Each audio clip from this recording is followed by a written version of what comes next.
अस्सलामु अलैकुम dear friends आज रन बह नीज दाल चूंकि माह रमदान चलान माज इंसान दोहे रनान वन सोच मे आज रनो नौ दाल बाजरस मज आजकल नौ दाल आमज मे अन ये तो वन कर बह अमिच रेसिपी तह सत शेयर यतन तुह वुचान गोडनेथ मूर वन यह दाल असल पट तम पत कर तैयार तुहन तह गछ दाल ट्राई करें यकीन मानियो अत वारिया ज्यादा टेस्ट गछान जरूरी छ माज खेन दोहे दोहे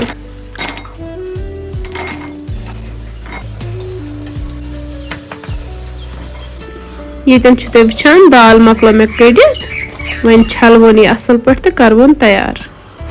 अम खतर लोग मे प्रेशर कुकर अत मज त्रो तेल गोडनेथ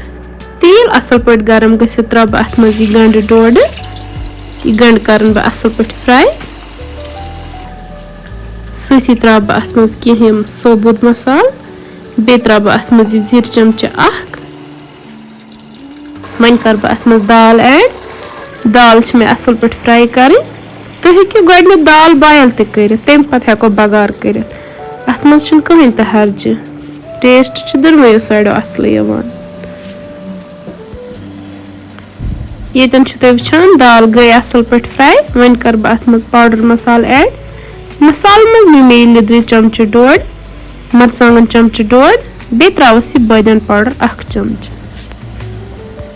तुम हेकि अत पन्ने मुताबिक कह त मसाल ऐड कर वन करो मसाल ते असल पे फ्राई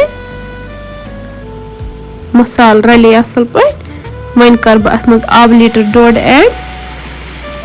सत त्रावस बे अदरक तो रोहन पेस्ट चमचे बे त्रावस कह नील मरचांगन सही करस नून ते बराबर मिलावन असल पे वन कर बह अत लीड बंद तो दिमस स्टीम 5 to 6 यीत्स कालस यह दाल असल पे सेड कह स्टीम दित कर बे चेक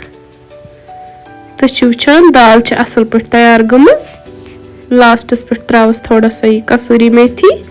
मिलावन असल पे वन कर बे यह डिश आउट तो करवन गर्मा गर्म सर्व बतस सत तुम हेकि षचन सत खे सो प्यारे दोस्तों अगर तुम मान अजिच रेसिपी कुन त लिहाज पसंद आम